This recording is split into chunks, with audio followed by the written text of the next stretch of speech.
continuação hoje do nosso texto em Atos, capítulo 9, de 1 a 9. Eu não vou ler todo o texto, porque eu escolhi só um pedacinho, mas para a gente já continuar a reflexão que a gente começou na semana passada.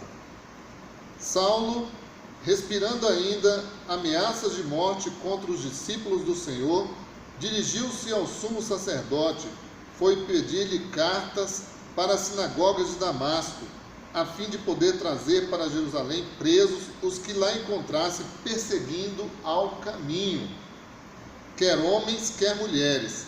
Estando ele em viagem, aproximando-se de Damasco, subitamente uma luz vinda do céu o envolveu de claridade. Caindo por terra, ouviu uma voz que lhe dizia: Saulo, Saulo, por que me persegues? Ele perguntou: Quem és tu, Senhor?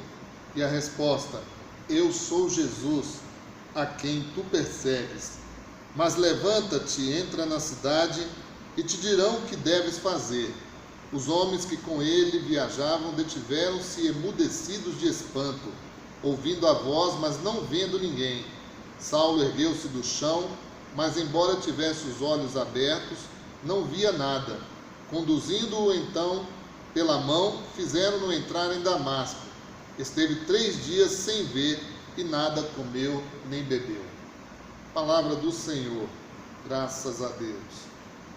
Meus irmãos, olha só, nós vimos já na leitura de Atos dos Apóstolos, capítulo 8, falando que Saulo respirava, perseguia a igreja, e aqui ele já tinha recebido a carta de autorização para entrar em Damasco e prender todos aqueles que seguiam o caminho. O cristianismo no começo era a religião do caminho, que Jesus era chamado o caminho, a verdade e a vida. Então aqueles que seguiam o caminho, aqueles que seguiam Jesus. Aí Paulo, nesse caminho de Damasco, tem um encontro pessoal com Jesus. De que forma, meus irmãos? Aqui é que está o detalhe. Paulo não conheceu Jesus pessoalmente como os discípulos o conheceram. Mas, da mesma forma que eu, diácono Paulão, você que está aí, teve uma experiência de Jesus, foi a experiência que Paulo teve. Essa mesma experiência Paulo teve de encontrar o Senhor.